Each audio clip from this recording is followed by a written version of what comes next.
Hello students, good morning. Previous लेक्चरला आपण definite integration हा टॉपिक कंप्लीट केला होता. या टॉपिक मध्ये आपण सगळे मोस्ट इम्पॉर्टंट क्वेश्चन्स कव्हर केले.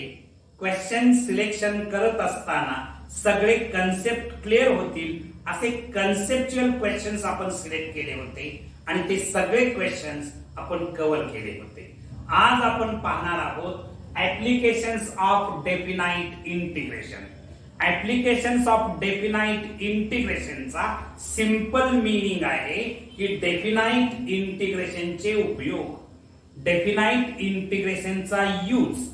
तर definite integration has large number of applications in science, engineering and various field. It involves the geometrical applications of definite integrations, particularly in finding area under the curve. Definite integration चे उपयोग खास करून science, engineering आणखी वेगळ्या वेगळ्या field मध्ये मोठ्या प्रमाणात होत आहे. डेफिनाइट इंटिग्रेशनचा खास वापर जो होतो आहे तो म्हणजेच area under the curve find out करण्यासाठी खास करून डेफिनाइट इंटिग्रेशन वापरलं जातं. या टॉपिक मध्ये आपण काय शिकणार आहोत, तर या टॉपिक मध्ये आपण बघणार आहोत एरिया अंडर दी कर्व, म्हणजे area under the curve find out कसा करायचा ते आपण पाहणार आहोत. दोन टाईपचे प्रॉब्लेम्स तुम्हाला या टॉपिक्स मध्ये भेटतील. त्यापैकी फर्स्ट टाइप असेल area bounded by the curve, axes and given lines, आणि सेकंड टाइप जो असेल तो एरिया बिटवीन टू कर्व्स. म्हणजे दोन टाइपचे प्रॉब्लेम्स आपण या टॉपिक मध्ये सॉल्व्ह करणार आहोत. फर्स्ट टाइपचे प्रॉब्लेम्स असतील area bounded by the curve, axes and the given lines, आणि सेकंड टाइपचे प्रॉब्लेम्स असतील एरिया बिटवीन टू कर्व्स. आता एरिया अंडर दी कर्व किंवा area between two curves find out करण्यासाठी तुम्हाला कर्वचं नेचर, एखाद्या फंक्शनच्या कर्वचं नेचर माहित असणं अत्यंत आवश्यक आहे.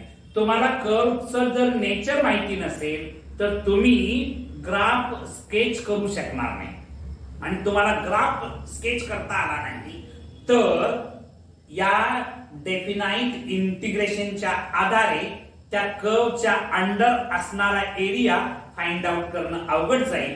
म्हणून आपल्याला पहिल्या प्रथम काही फंक्शनच्या कर्वचं नेचर माहित असणं अत्यंत आवश्यक आहे. तुम्ही स्कूल लेवलला आणखी 11th सायन्स मध्ये काही फंक्शनचे ग्राफ अभ्यासले होते. काही फंक्शनच्या ग्राफचं नेचर तुम्हाला माहित होतं, तरी सुद्धा आपण काही फंक्शनच्या ग्राफचं नेचर पुन्हा एकदा रिवाइज करणार आहोत. तर चला आपण पाहूया nature of the curve of some functions.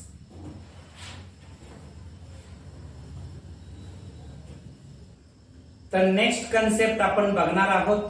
त्याच्यामध्ये डेफिनाइट इंटिग्रेशनचा यूज करून एरिया अंडर दी कर्व काढायचा असेल किंवा डेफिनाइट इंटिग्रेशनचा यूज करून एरिया बिटवीन टू कर्व्स जर तुम्हाला फाइंड आउट करायचा असेल तर प्रथमतः गिवन फंक्शनच्या कर्वचं नेचर तुम्हाला माहित असणं अत्यंत आवश्यक आहे. इथं मी काही इक्वेशन्स ऑफ दी फंक्शन्स लिहिलेले आहेत. त्याचे ग्राफ कसे असणार आहे हे आपण बघूया. तुम्हाला कल्पना आहे ग्राफ ड्रॉ करण्यासाठी कोऑर्डिनेट सिस्टीम मध्ये आपण हॉरिझॉन्टल लाईन ड्रॉ करतो, त्याला आपण एक्स ऍक्सिस म्हणतो. व्हर्टिकल लाईन ड्रॉ करतो त्याला आपण वाय ऍक्सिस म्हणतो. याला एक्स डॅश असं म्हणतात, वाय डॅश असं म्हटलं जातं. ह्या दोन लाईन जिथे इंटरसेक्ट करतात त्याला ओरिजिन असं म्हणतात. ही जी आहे ती positive direction of X axis आहे, ही negative direction of X axis आहे, ही positive direction of Y axis आहे, ही negative direction of Y axis आहे. या बेसिक गोष्टी तुम्हाला माहित आहेत. आता इथं जे फर्स्ट इक्वेशन आहे x is equal to a. x is equal to a ही जी लाईन आहे ती y अक्षाला पॅरलल असते. x is equal to a ही लाईन y अक्षाला पॅरलल असते आणि passing through the point a on x axis. बघा ही जी लाईन असणार आहे या लाईनला मी x is equal to a म्हणू शकतो. हे जे डिस्टन्स असणार आहे इथं पासून इथपर्यंत हे डिस्टन्स ए डिस्टन्स असणार आहे. या लाईन वरचा कोणताही पॉइंट जर तुम्ही घेतला तर त्याचा x कोऑर्डिनेट a मिळतो. म्हणून या लाईनचं equation x is equal to a आहे. दुसरं इक्वेशन बघा y is equal to b. y is equal to b ही जी लाईन आहे ती x अक्षाला पॅरलल असणार आणखी x अक्षापासून b डिस्टन्स वरती असणार आहे. म्हणजेच समजा मी ही लाईन इथं ड्रॉ केली या लाईनचं equation y is equal to b असणार आहे. म्हणजेच line parallel to x axis त्याचं इक्वेशन असतं y is equal to b च्या फॉर्मॅट मध्ये. आणखी line parallel to y axis त्याचं इक्वेशन असतं x is equal to a च्या फॉर्मॅट मध्ये. आता इथं मी काही इक्वेशन्स दिलेले आहेत. x is equal to a ही जी लाईन आहे ती y अक्षाला पॅरलल असेल आणखी 1 युनिट वरती असेल y अक्षापासून. बघा मी त्याचाही इथं ग्राफ ड्रॉ करतो आहे. या ठिकाणी x इज इक्वल टू 1 या इक्वेशनचा जर ग्राफ ड्रॉ करायचा ठरवला समजा इथं काहीतरी 1 2 3 4 5 x इज इक्वल टू 1 ही लाईन y अक्षाला पॅरलल असेल आणि y अक्षापासून 1 युनिट डिस्टन्स वरती असेल. म्हणजे या लाईनचं equation x is equal to 1 असणार आहे. या लाईन वरचा कोणताही पॉइंट तुम्ही घेतला तर त्याचा x कोऑर्डिनेट 1 असल्यामुळे या लाईनचं equation x is equal to 1 असं आपण लिहितो. दुसरं इक्वेशन आपण विचारात घेऊ x इज इक्वल टू 5. ही सुद्धा लाईन y अक्षाला पॅरलल असेल आणि y अक्षापासून 5 युनिट डिस्टन्स अंतरावरती असेल. म्हणजेच ही y अक्षाला पॅरलल आणखी 5 युनिट डिस्टन्स अंतरावरती जर ड्रॉ केली तर अशा स्वरूपाची लाईन मिळेल. या लाईनचं इक्वेशन असेल x इज इक्वल टू 5. या लाईन वरचा कोणताही पॉइंट तुम्ही घेतला तर त्याचा x कोऑर्डिनेट 5 असतो. म्हणून या लाईनचं equation x is equal to 5 असतं. ओके. त्यानंतर थर्ड इक्वेशन आपण घेणार आहोत y is equal to 2. y is equal to 2 ही जर लाईन तुम्ही विचारात घेतली तर ती x अक्षाला पॅरलल असणार आणि x अक्षापासून 2 युनिट अंतरावरती असणार आहे. म्हणजेच या ठिकाणी ही लाईन मी ड्रॉ केली तर या लाईनचं इक्वेशन असणार आहे y इज इक्वल टू 2. ही लाईन x अक्षाला पॅरलल आहे आणि x अक्षापासून 2 युनिट्स अंतरावरती पॅरलल आहे. ओके. त्याच्यानंतर y is equal to 5. y is equal to 5 तुमचं इथं 2 आहे 3 4 5 म्हणजे इथं एक मी लाईन ड्रॉ केली तर या लाईनचं equation y is equal to 5 मिळणार आहे. म्हणजेच y इज इक्वल टू 5 ही लाईन x अक्षाला पॅरलल असेल आणि x अक्षापासून 5 युनिट अंतरावरती ती पॅरलल असेल. ओके. तर हे काही ग्राफ आपण बघितले. याच्या व्यतिरिक्त तुम्ही y is equal to 1 upon x चा जर ग्राफ बघितला तर तो ग्राफ असा मिळतो. इथं मी तो ड्रॉ करतो आहे.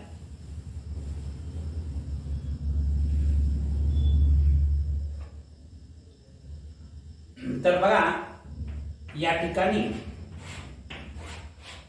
y is equal to 1 upon x चा ग्राफ या पॅटर्न मध्ये असतो.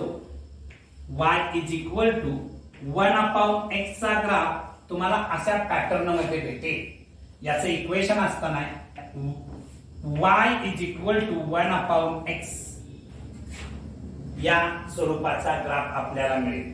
त्याच्यानंतर x is equal to 0. x is equal to 0 हे y अक्षाचं इक्वेशन आहे.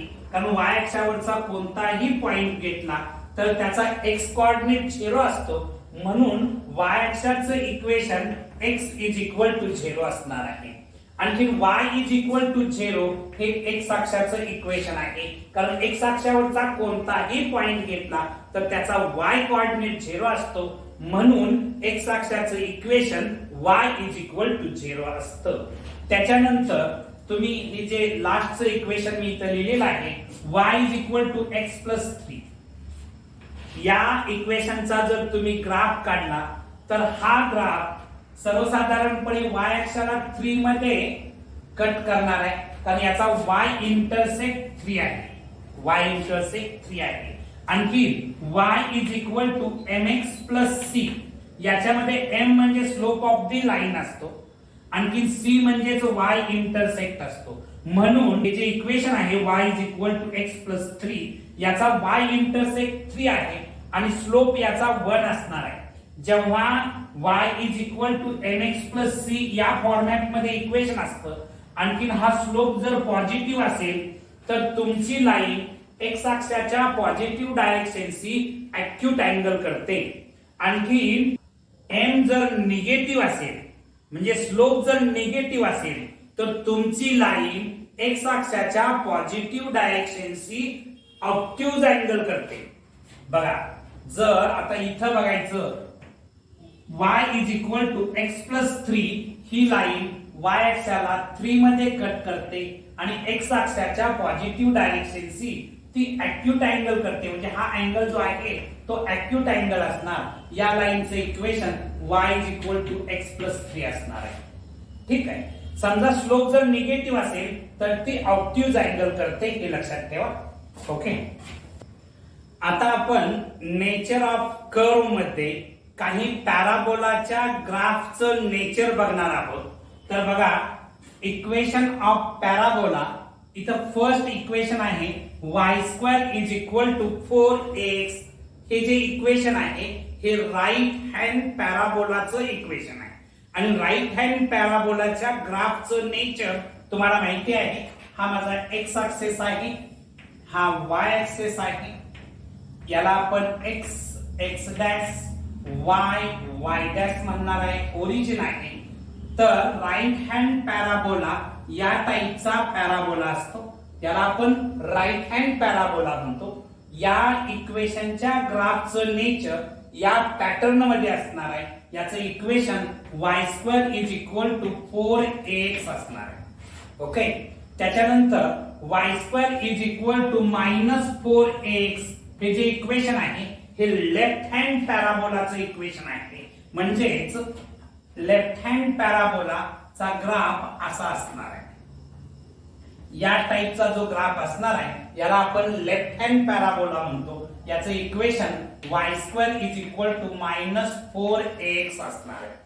त्याच्यानंतर तुम्ही थर्ड इक्वेशन जर विचारात घेतलं x² is equal to 4ay, हे जे इक्वेशन आहे हे अपवर्ड पॅराबोलाचं इक्वेशन आहे. x² is equal to 4ay हे जे इक्वेशन आहे हे इक्वेशन अपवर्ड पॅराबोलाचं इक्वेशन आहे. या हा जो कर्व आहे, हा जो ग्राफ आहे, या ग्राफचं इक्वेशन असणार आहे x² is equal to 4ay. त्याच्यानंतर हे फोर्थ जे इक्वेशन आहे x² is equal to -4ay हे डाउनवर्ड पॅराबोलाचं इक्वेशन आहे. हे जे इक्वेशन आहे हे डाउनवर्ड पॅराबोलाचं इक्वेशन आहे, म्हणजे x² is equal to -4ay हा डाउनवर्ड पॅराबोला आहे. ओके. याच्यानंतर आपण इलिप्सचे इक्वेशन बघणार आहोत. या टाइपची इक्वेशन्स म्हणजे पॅराबोलाचा कन्सेप्ट तुम्ही कोनिक सेक्शन मध्ये अभ्यासलेला आहे. तर कोनिक सेक्शन मध्ये लास्ट इयरला 11th स्टँडर्ड मध्ये आपण right hand parabola, left hand parabola, upward parabola, downward parabola बघितला होता.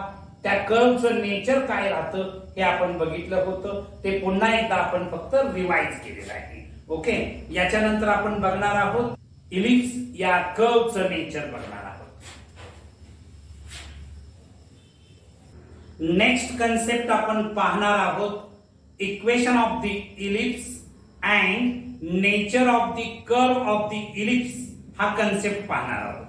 तर equation of the ellipse, first equation काय आहे बघा, x square upon A square plus Y square upon B square is equal to 1 where a greater than b. and second equation of the ellipse काय आहे बघा, x square upon a square plus y square upon b square is equal to 1 where a less than b. या दोन equation मध्ये basic difference काय आहे, पहिल्या equation मध्ये a ग्रेटर दॅन b आहे आणि दुसऱ्या इक्वेशन मध्ये a लेस दॅन b आहे. हे जे इक्वेशन आहे x square upon A square plus Y square upon B square is equal to 1, याला आपण स्टँडर्ड इक्वेशन ऑफ इलिप्स म्हणतो आहे. पहिल्या इक्वेशनच्या ग्राफचं नेचर काय असतं बघा, ते मी इथं ड्रॉ करतो आहे. हा माझा एक्स ऍक्सिस आहे, हा माझा वाय ऍक्सिस आहे. ठीक आहे, त्याला आपण एक्स एक्स डॅश म्हणणार आहे, वाय वाय डॅश ओरिजिन. आता हा जो पहिल्या फंक्शनचा पहिल्या इक्वेशनचा जो ग्राफ आहे तो ग्राफ म्हणजेच हॉरिझॉन्टल इलिप्स असतं. हॉरिझॉन्टल इलिप्स तुम्हाला अशा पॅटर्न मध्ये मिळणार आहे. या ग्राफचं इक्वेशन आहे x square upon A square plus Y square upon B square is equal to 1 where a is greater than b. a greater than b. a greater than b असतं तेव्हा इलिप्सचा मेजर ऍक्सेस x ऍक्सेस असतो. म्हणजे x access हा इथं major access होणार आहे. आणखी y हा जो असणार आहे तो मायनर ऍक्सेस असणार आहे. ठीक आहे, हे जे आहे हे ओरिजिनचे कोऑर्डिनेट माहिती आहे तुम्हाला 0,0 राहतात. हा जो आहे याला आपण व्हर्टेक्स असं म्हणतो आहे आणि व्हर्टेक्सचे कोऑर्डिनेट a,0. हे डिस्टन्स जर a असेल तर याचे कोऑर्डिनेट a,0 असणार आहे. याचे कोऑर्डिनेट -a,0 असणार आहे. हा सुद्धा व्हर्टेक्सच आहे आणि याचे कोऑर्डिनेट -a,0 असणार आहे. इथं हा व्हर्टेक्स आणखी ओरिजिन याच्या बिटवीन एक पॉइंट असेल त्याला आपण फोकस असं म्हणतो आहे. त्याला काय म्हणतो आहे, फोकस. हे बेसिक नॉलेज तुम्हाला माहिती आहे. 11th स्टँडर्ड मध्ये आपण सर्कल अँड कोनिक सेक्शन या टॉपिक मध्ये पॅराबोला, हायपरबोला, इलिप्स, सर्कल हे सगळे कन्सेप्ट आपण शिकलेलो आहोत. त्याचे इक्वेशन्स आपण बघितलेले आहेत, त्याचे ग्राफ बघितलेले आहेत, त्या ग्राफचं नेचर आपण बघितलेलं आहे. इथं फक्त आपण रिव्हिजन करतो आहे. ओके, तर हे जे सेकंड इक्वेशन आहे या सेकंड इक्वेशनचा ग्राफ काय असणार आहे. इथं मी सेकंड इक्वेशनचा ग्राफ ड्रॉ करतो आहे. फर्स्ट इक्वेशनचा ग्राफ म्हणजेच हॉरिझॉन्टल इलिप्स मला मिळालं होतं. त्याच्यानंतर सेकंड इक्वेशनचा जो ग्राफ असणार आहे ते म्हणजेच एक व्हर्टिकल इलिप्स असणार आहे. या पॅटर्न मध्ये त्याचा ग्राफ असणार आहे. सेकंड इक्वेशन म्हणजे या ग्राफचं equation x square upon A square plus Y square upon B square is equal to 1 where a is less than b असणार आहे. या ठिकाणी y ऍक्सिस जो आहे तो तुमचा मेजर ऍक्सिस असणार आहे. हा काय असणार आहे, मेजर ऍक्सिस असणार आहे आणि हा मायनर ऍक्सिस असणार आहे. हा इथं बेसिक डिफरन्स आहे. मेजर ऍक्सिस आणि मायनर ऍक्सिस तुमचे काय होत आहेत, चेंज होत आहे. हा बेसिक डिफरन्स आहे. बाकी याला आपण ओरिजिन म्हणणार आहे, याला आपण व्हर्टेक्स म्हणणार आहे. ठीक आहे, याला इथं आपण फोकस म्हणणार आहे. हे सगळं कॉमन आहे. ओके, तर बेसिक डिफरन्स या दोन ग्राफ मध्ये काय आहे, पहिल्या इक्वेशनचा ग्राफ जिथं a ग्रेटर दॅन b आहे त्याचा ग्राफ म्हणजे हॉरिझॉन्टल इलिप्स असतं. आणखी ज्या इक्वेशन मध्ये a लेस दॅन b आहे त्याचा ग्राफ म्हणजे व्हर्टिकल इलिप्स असतं. एवढा बेसिक डिफरन्स तुम्ही लक्षात ठेवा. ओके, नेक्स्ट कन्सेप्ट आपण बघणार आहोत equation of the circle and nature of the curve of the circle बघणार आहोत. Okay, next concept equation of the circle and nature of the curve of the circle. तर equation of the circle मध्ये first equation आहे x square plus Y square is equal to R square.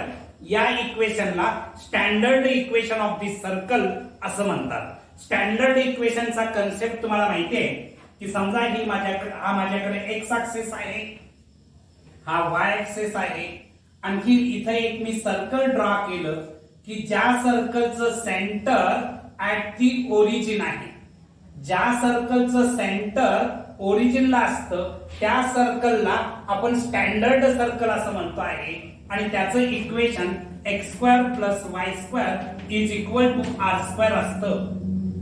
ठीक आहे, x dash y dash आणि हे origin आहे. तर standard equation of the circle x square plus Y square is equal to R square असतं आणि त्याच्या ग्राफचं नेचर या पॅटर्न मध्ये असणार आहे. Okay, next equation of the circle काय आहे बघा. तर x minus h whole square plus y minus k whole square is equal to R square. आता तुम्ही जे सर्कल बघितलं होतं त्याचं सेंटर ऍट दी ओरिजिन होतं. समजा तुमच्या सर्कलचं सेंटर ओरिजिनला नसेल तर त्याचा ग्राफ कसा येणार आहे बघा, कोणत्या पॅटर्न मध्ये असणार आहे बघा. तर समजा तुमचं सर्कल या ठिकाणी आहे, याचं सेंटर ओरिजिनला नाही आहे, सेंटर काहीतरी एच कॉमा के या ठिकाणी आहे. या सर्कलचं इक्वेशन मला मिळणार आहे x minus h whole square plus y minus k whole square is equal to R square असणार आहे. म्हणजेच हे जे इक्वेशन आहे या इक्वेशनचा ग्राफ या पॅटर्न मध्ये असणार आहे. नेक्स्ट कन्सेप्ट आपण पाहणार आहोत ते म्हणजेच ट्रिग्नॉमेट्रिक फंक्शनच्या ग्राफचं नेचर. ओके, नेक्स्ट कन्सेप्ट आपण पाहणार आहोत equation of trigonometric function and nature of the graph.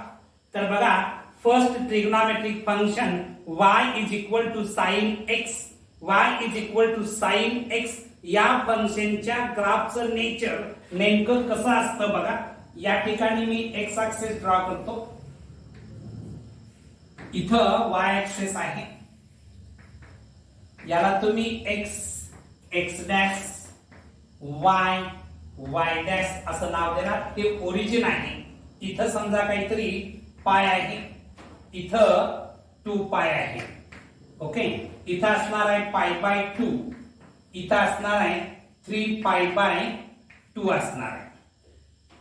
इथं साइन फंक्शनचा ग्राफ इथं 0 पासून आपण स्टार्ट केला, कारण साइन 0 ची व्हॅल्यू 0 असते, त्यामुळं इथं साइन 0 चा ग्राफ ओरिजिन मधून असा जाणार आहे. इथं समजा 1 आहे, इथं काहीतरी -1 आहे, तर पाय बाय 2 ला तो 1 असणार आहे, कारण साइन पाय बाय 2 ची व्हॅल्यू 1 असते. त्याच्यानंतर साइन पाय ला ते 0 होतं, साइन पाय बाय 3 ला ते -1 होतं आणि 2 पाय ला पुन्हा 0 होतं. म्हणजे साइन फंक्शनच्या ग्राफचं नेचर अशा पॅटर्न मध्ये असणार आहे. ओके, हे जे इक्वेशन आहे y is equal to sine x आणि y is equal to sine x या फंक्शनचा ग्राफ या पॅटर्न मध्ये असणार आहे. ओके, तर आता नेक्स्ट आपण ग्राफ बघणार आहोत तो म्हणजे y is equal to cos x.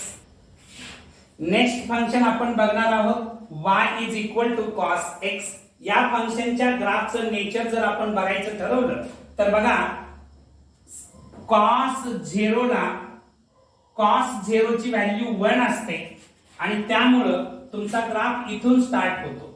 म्हणजेच ग्राफचं नेचर असं असणार आहे. ठीक आहे, या पॅटर्न मध्ये असेल y is equal to cos x चा ग्राफ या पॅटर्न मध्ये असेल, कारण कॉस 0 ची व्हॅल्यू 1 असते, कॉस पाय बाय 2 ची व्हॅल्यू 0 असते, कॉस पाय ची व्हॅल्यू -1 असते, कॉस 3 पाय बाय 2 ची व्हॅल्यू 0 येते आणि कॉस 2 पाय ची व्हॅल्यू 1 येते. त्यामुळं या फंक्शनचा जो ग्राफ आहे कॉस एक्स या फंक्शनचा ग्राफ या पॅटर्न मध्ये असणार आहे. ओके, त्याच्यानंतर आपल्याला ग्राफ बघायचा आहे थर्ड फंक्शन जे आहे ते टॅन फंक्शन आहे. टॅन फंक्शनचा ग्राफ आपण बघणार आहोत. हा माझा एक्स ऍक्सिस आहे, हा माझा वाय ऍक्सिस आहे. तर एक्स डॅश वाय डॅश या फंक्शनचा ग्राफ या पॅटर्न मध्ये असतो. y is equal to tan x चा ग्राफ या पॅटर्न मध्ये असतो.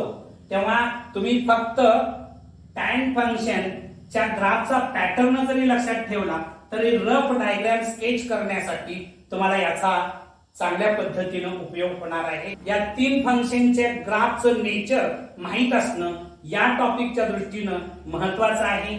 आपण काही इम्पॉर्टंट फंक्शनच्या ग्राफचं नेचर बघितलेलं आहे. यानंतर आपल्याला पाहायचं आहे ऍप्लिकेशन्स ऑफ डेफिनाइट इंटिग्रेशनचे बेसिक कन्सेप्ट. तर चला पाहूया ऍप्लिकेशन्स ऑफ डेफिनाइट इंटिग्रेशनचे basic concept. Applications of definite इंटिग्रेशनचे बेसिक कन्सेप्ट पाहण्याआधी प्रिव्हियस टॉपिकचं थोडक्यात आपण रिव्हिजन करणार आहोत. प्रिव्हियस टॉपिक मध्ये आपण fundamental theorem of integral calculus पाहिली होती. ती थेरम काय होती बघा.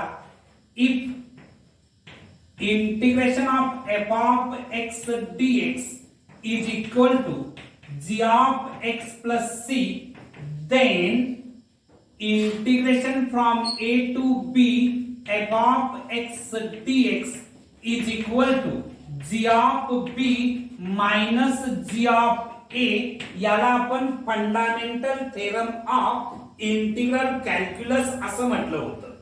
आता हे जे डेफिनाइट इंटिग्रेशन आहे म्हणजेच integration from A to B F of x DX is equal to G of B minus G of A, याचा जॉमेट्रिकल मीनिंग ही आपण बघितला होता. डेफिनाइट इंटिग्रेशन आपण फाइंड आउट करतो म्हणजेच area under the curve find out करतो.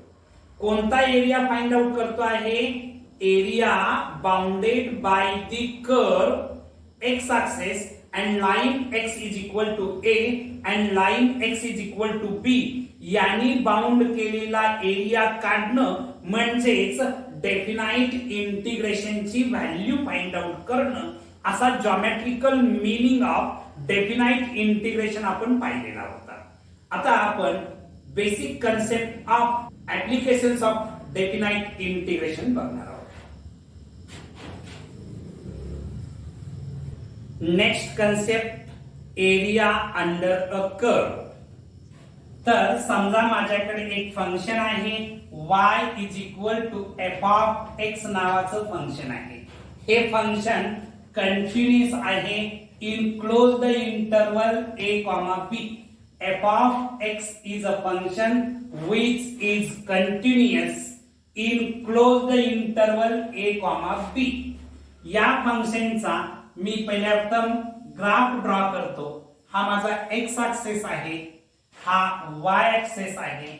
याला मी एक्स डॅश वाय डॅश असं नाव देतो. y is equal to f of x या फंक्शनचा ग्राफ असा आहे असं मानू आपण. y is equal to f of x हा माझा एक्स ऍक्सिस आहे. x is equal to a ची लाईन ही आहे, x is equal to b ची लाईन ही आहे. या ठिकाणी area under the curve x axis x is equal to a, x is equal to b यांनी बाउंड केलेला एरिया म्हणजेच हा शेडेड पोर्शन जो आहे तो तुमचा रिक्वायर्ड एरिया आहे. हा शेडेड पोर्शनचा एरिया फाइंड आउट करण्यासाठी मला डेफिनाइट इंटिग्रेशनची व्हॅल्यू फाइंड आउट करावी लागेल. कशाची व्हॅल्यू म्हणजे हा रिक्वायर्ड एरिया फाइंड आउट करण्यासाठी ए फाइंड आउट करण्यासाठी integration from A to b y dx find out करावं लागेल. याचाच अर्थ integration from A to b y म्हणजेच एफ ऑफ एक्स डीएक्स मला फाइंड आउट करावं लागेल. म्हणजेच बघा area bounded by the curve y is equal to f of x x axis and line x is equal to a, x is equal to b is given by integration from a to b y dx is equal to integration from a to b f of dx.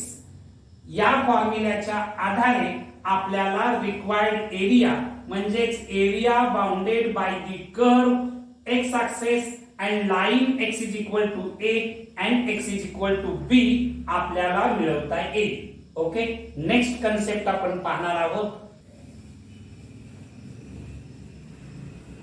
Next concept, समजा माझ्याकडे एक function आहे x is equal to g of y. x is equal to g of y नावाचं एक function आहे. हे function continuous आहे in the closed interval c, d. या फंक्शनचा मी पहिल्या टर्म ग्राफ ड्रॉ करतो आहे. हा माझा x एक्सिस आहे, x डॅश लिहिलं, y dash origin. x is equal to g of y चा ग्राफ समजा काहीतरी असा आहे. या ग्राफचं equation x is equal to g of y आहे. ठीक आहे. त्याच्यानंतर ही जी लाईन आहे ही y is equal to c ची लाईन आहे. ही जी लाईन आहे y is equal to d ची लाईन आहे. Area bounded by the curve y axis and y is equal to c and y is equal to d. म्हणजेच इथं मी जो शेडेड पोर्शन दाखवतो आहे हा एरिया म्हणजेच area bounded by the curve y axis and line y is equal to c and y is equal to d. Okay, हा area find out करायचा असेल a is equal to, तर आपल्याला integration find out करावं लागेल c to d x dy. म्हणजेच integration from c to d g of y dy find out करावं लागेल. म्हणजेच area bounded by the curve x is equal to g of y axis, line y is equal to c, line y is equal to d is given by integration from c to d x dy is equal to integration from c to d g of y dy. या फॉर्म्युल्याच्या आधारे आपल्याला हा area, required area find out करता है. Okay, next concept. Next concept, area between two curves. समजा माझ्याकडे दोन कर्व्स आहेत. y is equal to f of x नावाचं एक फंक्शन आहे and y is equal to g of x नावाचं दुसरं फंक्शन आहे. These are the two curves. आणखी A be the area between these two curves असं आपण कन्सिडर केलं. मी याचा पहिला टर्म ग्राफ ड्रॉ करतो. हा माझा y एक्सिस आहे, हा x एक्सिस आहे. याला आपण x dash y dash origin. y is equal to f of x या फंक्शनचा ग्राफ समजा काहीतरी असा आहे. याचा ग्राफ आहे y is equal to f of x या फंक्शनचा हा ग्राफ आहे. आणखी दुसरं जे फंक्शन आहे y is equal to g of x या फंक्शनचा ग्राफ काहीतरी असा आहे.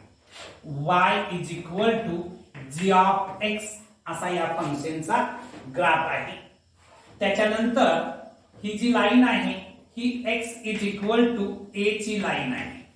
ही जी लाईन आहे ही x is equal to b ची लाईन आहे. म्हणजे या लाईनचं equation x is equal to a आहे, या लाईनचं equation x is equal to b आहे. आता एरिया बिटवीन टू कर्व्स आपल्याला फाइंड आउट करायचा आहे. म्हणजे इथं जो मी शेडेड पोर्शन दाखवतो आहे या शेडेड पोर्शनचा एरिया म्हणजेच एरिया बिटवीन टू कर्व्स आपल्याला फाइंड आउट करायचा आहे.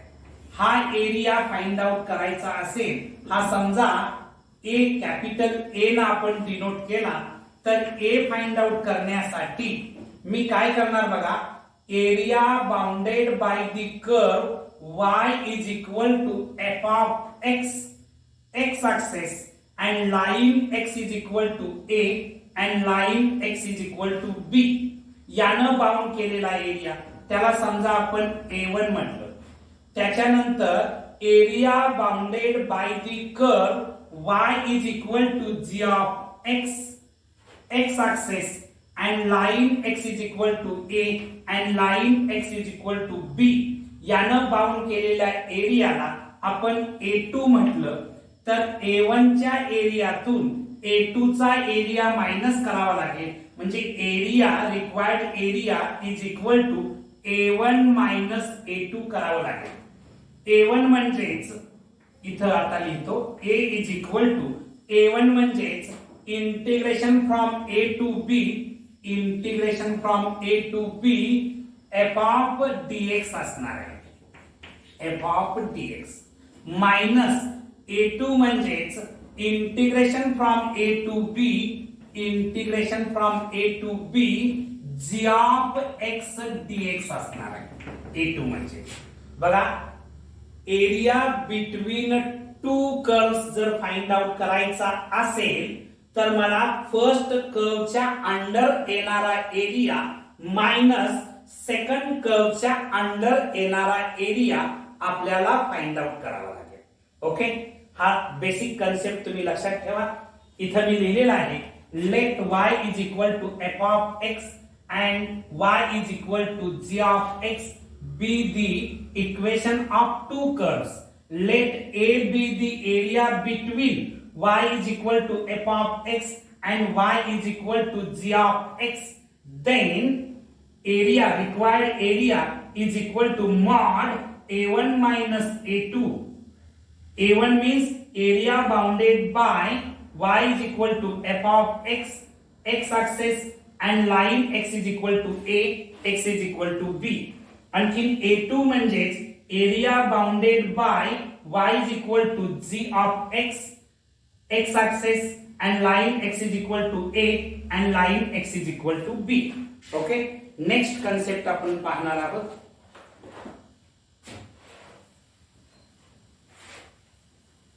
Next concept, if the curve crosses the x axis, that is some part of the curve lies above the x axis and some part of the curve lies below the x axis.